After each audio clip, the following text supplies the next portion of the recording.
Doug Robinson has a cross-country trip ahead of him. It's just a routine part of his job. The 30-year-old truck driver clocks thousands of miles a year, but he has another long haul, losing up to 100 pounds.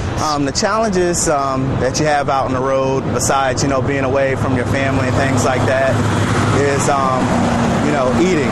Robinson and his fellow truck drivers are in the front seat of America's obesity epidemic. It's really convenient to eat unhealthy. Last year, the Federal Department of Transportation issued new guidelines on how much truckers should rest each day because of how many were getting into accidents due to fatigue. Huge problem, absolutely huge, because they have the most sedentary lifestyle that facilitates their obesity and gaining the weight. Experts lay blame on sleep apnea, or not getting enough air when you breathe. It means you don't rest well. And one main cause of sleep apnea is obesity. A 2009 study in the Journal of Occupational and Environmental Medicine found of nearly 3,000 truckers, 85% were overweight and 55% were obese. The obesity facilitates the sleep apnea, which then causes them to be really, really tired. And they don't necessarily, with sleep apnea, you don't necessarily know when you're exhausted. For many truckers, it's a vicious cycle. The more hours on the road, the more money they make. And even though the tractor trailer is moving, the drivers sit still for hours. I started packing on pounds immediately because that they were my only options to eat, was to grab, that thing that wasn't so good for me and to, keep trucking down the road. Staying healthy on the road is tough for drivers. Their choices are often confined to salty and fatty foods. And then there's a whole other problem: finding a place to exercise with a parking lot where you can put a big rig.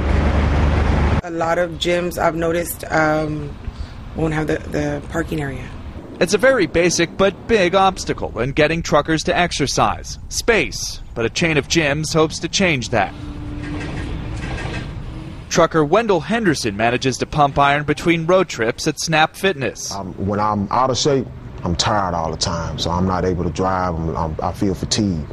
Since I've been working out now for the last probably about a month, I guess, give or take, I can tell the difference. Snap Fitness is putting some of its gyms at truck stops with plans to build more. The trucking community is in need of this, for their livelihood, to keep them healthy. Either direction. Others take the fitness message directly to the shop floor. Conway freight drivers do morning exercises and stretching before their shifts. Doug Robinson hits the gym too, but he also eats more wisely. The fruit cups.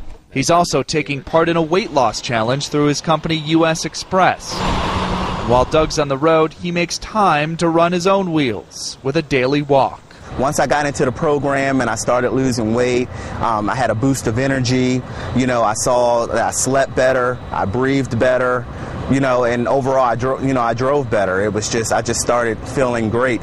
His weight loss is not only good for his waistline, but his employer's bottom line. A slimmer trucker's health care costs are lower, and they're less likely to get into accidents. John Mone, Associated Press, Dallas.